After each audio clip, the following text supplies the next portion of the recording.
Sounds good, bro. Let's run it. Let's run it, bro. It was a pleasure.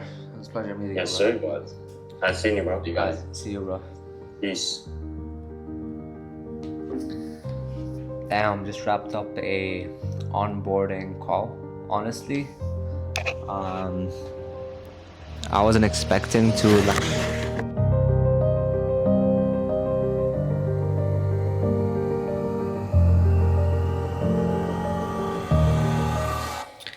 This week has honestly been hectic. A lot of things has been going on, and family traveling, and I'm finding myself here, me and my desktop for the next 2 months. So no one's gonna be watching. No one's gonna be, holding me accountable. But also, there's gonna be no excuses made. It's just me versus the decisions I make. And honestly, this week hasn't been the best.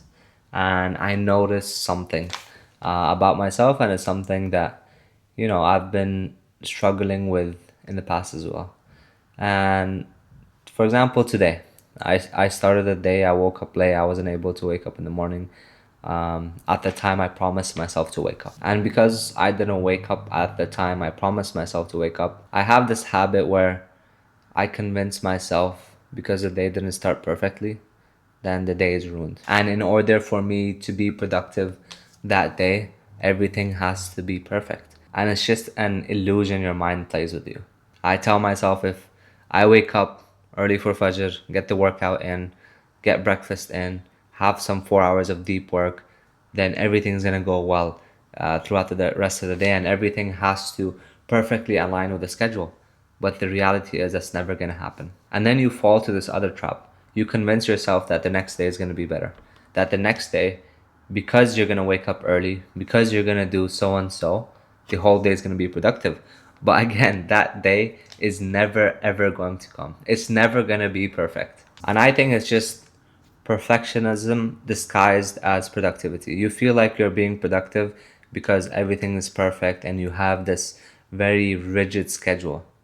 But you just feel productive, and it's not actually productive. So it's something I have to keep reminding myself that missing one habit, missing one task is not going to ruin the whole day. It's not going to ruin the whole week. And whether I had the perfect morning routine or whether I woke up early in the morning, the work is still sitting there for me to get done. The job applications that I have to apply is still there waiting for me to apply to. Regardless if I woke up at 1 p.m. or I slept late or I got into a car accident or I did this or this happened, it doesn't matter. It really doesn't matter. And that's what, differentiates the people who do end up being successful and those who don't. And it's because they understand the simple concept. Life is unorganized. You can't control what life is going to put in front of you. And they don't care. Regardless of what comes up in front of them, the obstacles that they face on a daily basis, they're going to get the work done no matter what.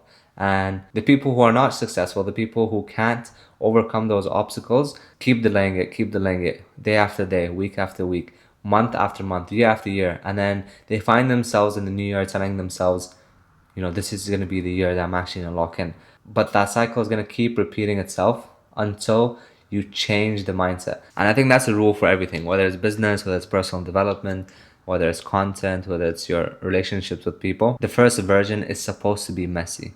It's supposed to be embarrassing. It's not supposed to be perfect. And if you wait until it feels perfect, you're going to be waiting forever. And to tie it back to high ticket sales and how this whole journey is actually helping me in not only sales but life in general. When I actually wanted to even start this whole journey, before I started, I was contemplating for a few months. Right before I was quitting my job, I was contemplating and I was telling myself, is this the perfect time to actually jump into this? Is it worth taking the risk right now where I am? Or, why not just, work for 3-4 more months, make a bit more money, and then jump into this and then take the risk? And I just kept delaying it, and I was waiting for this perfect moment to actually jump into high ticket sales. And then after, when I did jump into it, I wanted everything to look perfect. When I was, recording my first Loom video, I wanted, the background to be perfect. So I started recording. I felt like something was wrong. I recorded again. I recorded again. I recorded again because the background wasn't perfect. My tonality wasn't perfect. The script wasn't perfect. maybe a word I said wasn't perfect, and I just wasted hours. I genuinely wasted hours. Like, this is some of the clips. I think I recorded for like 4 hours, and I slept like around 4 a.m. just recording one loom. For one loom, for one application, I spent that much time because I was just trying to make it perfect.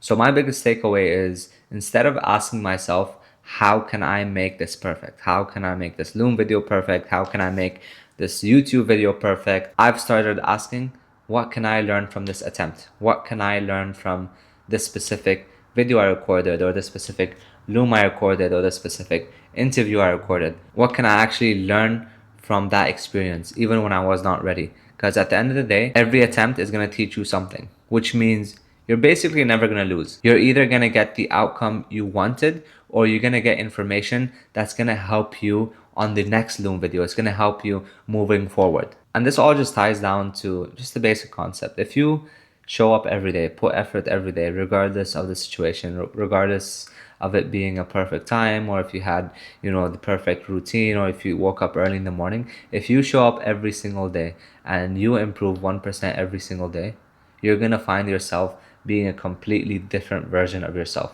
Okay, so I just came to university. It's been a couple of hours. I just wanted to change the environment. I've been dialing and honestly haven't seen any results. I've been impatient.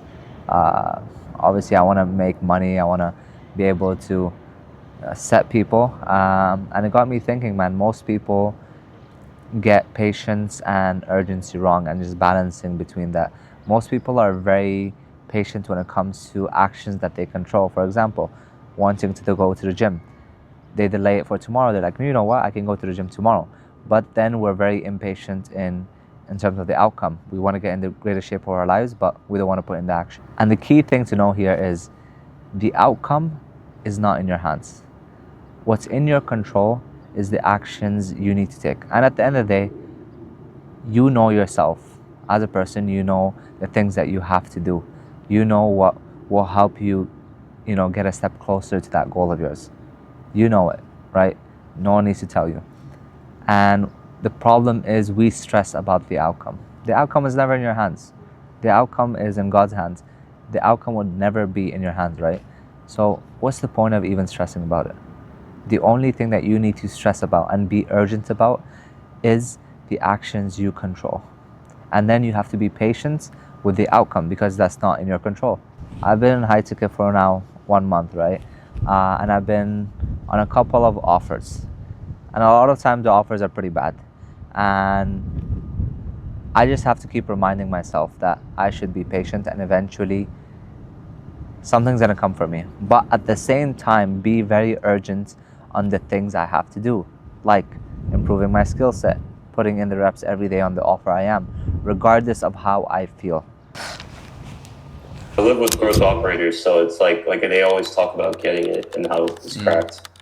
Yeah, I'll send a screenshot to you on WhatsApp, Lyndon, as well as Yasin. This is what one of my growth ops just sent me. Sounds good, bro. Let's run it. Done. So let's run it, bro. So, It was a pleasure. It was a pleasure meeting Yes, you, bro. sir. what? I've seen you, bro. You guys. See you, bro. Peace. Damn, just wrapped up a onboarding call. Honestly, I wasn't expecting to land a role pretty quickly, just because I just got out of a role I was on, and I sat down to just apply to roles. I was expecting to apply for the next couple of days until I landed a role. But Alhamdulillah, I was able to make a good impression. Quickly got on an interview. The offer looks solid. I'm hoping it's gonna be good. I'm looking forward to it for sure. In terms of this being a priority for you, just so I can understand if we could help you. Is this something that's a priority for you? Is this something you want to get done? Is this something you want to really get into? Yeah, sure, yeah. Okay, sure, yeah, or yes, I want you want to get into this. Sorry, I use sure a Okay, lot. okay, yeah, no problem. I mean, that's a word that we use here. Oh, okay, But okay. yes. Yeah. I mean, I'm all in on this. Amazing. And I'll also create the group chat, so just look for the messages there. And yeah, it was lovely talking to you. I'm really excited for your call. And hopefully you do take that next step if it makes sense, okay? Thank you, London. Nice to meet you too. Okay, nice to meet you. Have a great day. Bye-bye. Bye-bye. Okay, that was a pretty good call. Initially in the when the lead opted in, they said they didn't have a lot of investment, but I tried to get the pain points and of why she actually wanted to get started and what she has been struggling with. Okay, so this is the thing, right? Some people might watch that sales call and think, what are you actually doing? And I just wanted to explain that. So I'm working with someone who helps people build faceless YouTube channels. And as you can see, I was talking with this lead. I was talking with this person who has been wanting to do this for so long. They've been wanting to do it for over 2 years, but they just kept making excuses to themselves and they never really took that action. Although they have started the YouTube channel, it just hasn't been working out for them. So they felt like they needed some help, which is why they reached out to us. And the person I'm working with has done this himself. He runs multiple faceless channels and makes a lot of money with it. And he's an expert in the field.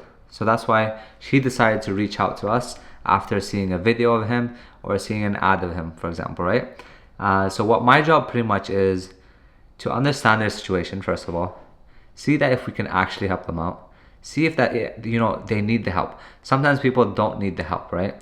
So just making sure that we're helping the right people and if we can actually help them out. And once you understand, their pain points, you understand that, we can help them out, you qualify them, right? Because a lot of people need help with a lot of things. But if you don't have the money, if you don't have the time to invest into yourself, then you're not going to get anywhere. So we have to make sure that they have the money to actually invest into something like this, right? It's like going to the dentist and telling the dentist, hey, this tooth hurts and I need help with it.